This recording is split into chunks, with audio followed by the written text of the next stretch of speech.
Hello भाई, नमस्ते। धर्मेंद्र दीवाना एंटरटेनमेंट आप लोगों का स्वागत है। देखिए, पावर स्टार पवन सिंह का ये गाना अचानक ही रिलीज़ कर दिया गया है। देखिए, पावर स्टार पवन सिंह का ये गाना गौरा हो हमारे, ये बहुत ब्लास्ट और ख़तरनाक गाना होने वाला है। ये पावर स्टार का पवन सिंह अचानक ही गाना रिलीज़ हो गया। पवन सिंह तो मास्टर माइंड निकले यार। ठीक है, ये गाना आप लोग सुनिए। देखिए, यूट्यूब कितना हैंग किया हुआ है, लाइक और कितना है, व्यूज़ कितना है। तो ऐसे ही पावर कहाँ से शुरू होता है, कहाँ से ख़त्म होता है, ये तो पता लगेगा और लग जाएगा।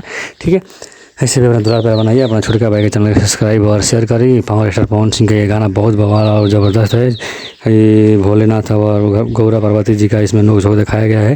तो इससे भी अपना दुलार प्यार बनाइए, अपना छोटका भाई के चैनल को सब्सक्राइब और शेयर करिए।